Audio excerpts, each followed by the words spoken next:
GSTR 1 को लेकर एक बहुत अच्छी खुशखबरी आप सभी टैक्स पेयर के लिए आज हम लेकर आए हैं।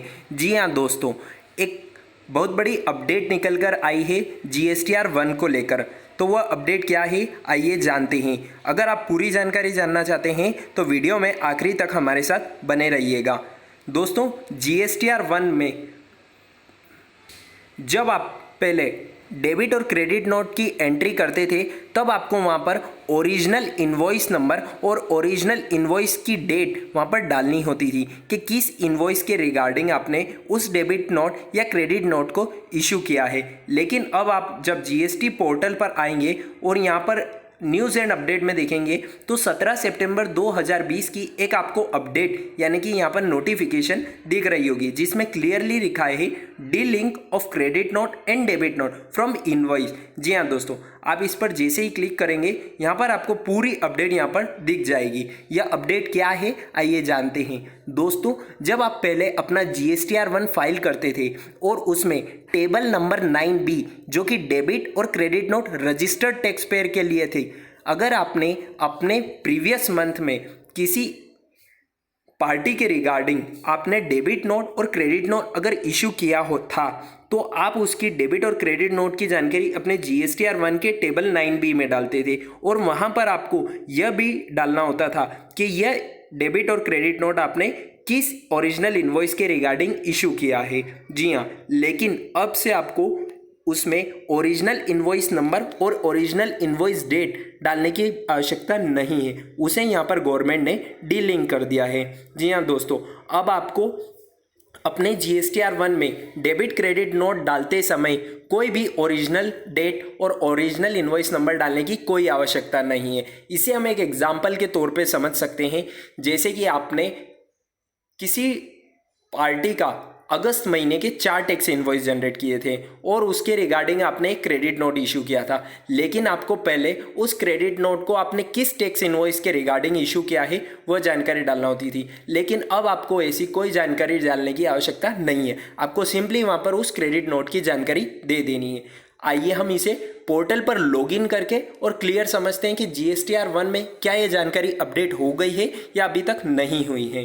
तो चलिए दोस्तों, हम पोर्टल पर लॉगिन कर लेते हैं। आपको सिंपली लॉगिन के सेक्शन में जाना है और अपने यूज़र नेम और पासवर्ड डालकर यहाँ पर लॉगिन कर लेना है। जैसे ही आप जीएसटी पोर्टल पर लॉगिन कर लेंगे आपको यहाँ पर रिटर्न डैशबोर्ड में आना है। रिटर्न डैशबोर्ड में आने के बाद में आपको यहाँ पर फाइलिंग ईयर 2020-21 सिलेक्ट कर लेना है और रिटर्न फाइलिंग पीरियड सितंबर ही सिलेक्ट करना है। उसके बाद में आपको सर्च ऑप्शन पर क्लिक करना है। यहाँ पर आपको नीचे जीएसटीआर 1 को ओपन कर लेना है। जैसे ही आप जीएसटीआर 1 को ओपन करेंगे यह अपडेट टेबल 9B के लिए आई है, तो आपको यहाँ पर table 9B credit debit note for registered person यहाँ पर क्लिक कर लेना है। यहाँ पर आप जैसे ही क्लिक करेंगे तो आपके सामने एड डिटेल्स का ऑप्शन आएगा, उस पर आपको सिंपली क्लिक करना है। यहाँ पर आप जैसे ही क्लिक करेंगे अब आप यहाँ पर देख सकते हैं, अब आपको यहाँ पर ओरिजिनल इनवॉइस नंबर और ओरिजिनल इनवॉइस डेट का जो कॉलम आता था उसे हटा दिया गया है। अब आपको यहाँ पर डेबिट और क्रेडिट नोट डालते समय सिर्फ पार्टी का GSTR number, debit credit note number, debit credit note की डेट और नोट टाइप कि वो डेबिट नोट के रिगार्डिंग आपने इशू किया है या क्रेडिट नोट, उसके बाद में नोट की वैल्यू और स्टेट यहाँ पर सिलेक्ट करना है। अब आपको यह बताने की बिल्कुल आवश्यकता नहीं है कि आपने वो क्रेडिट नोट और डेबिट नोट किस टैक्स इनवॉइस के रिगार्डिंग इशू किया है उस महीने में। जी हाँ दोस्तों, तो अब आप अपने क्रेडिट डेबिट नोट को एक consolidate credit note debit note भी जनरेट कर सकते हैं। यदि आपने किसी पार्टी का क्रेडिट और डेबिट नोट इशू किया है तो उसकी जानकारी आपको यहाँ पर देनी है। लेकिन एक बात और याद रखिएगा, आपके डेबिट नोट का नंबर और आपके क्रेडिट नोट का नंबर दोनों नंबर अलग अलग होना चाहिए, सेम नंबर यहाँ पर नहीं लेगा। यहाँ पर एक ही नंबर आपको एक बार डालने का ऑप्शन मिलेगा।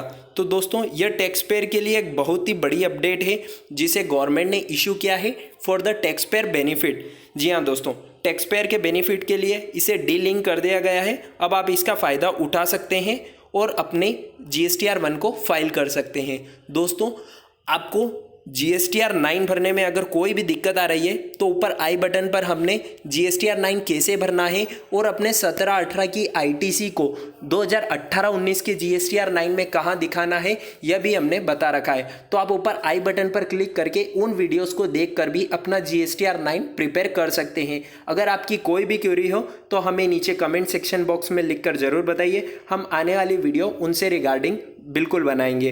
तब तक के लिए आप हमारे चैनल को सब्सक्राइब कर लीजिए और बेल आइकन को प्रेस करके आने वाली सारी नोटिफिकेशन को ऑन कर लीजिए ताकि GST से जुड़ी सारी अपडेट हम आपको हमारे इस चैनल के माध्यम से मिलती रहे।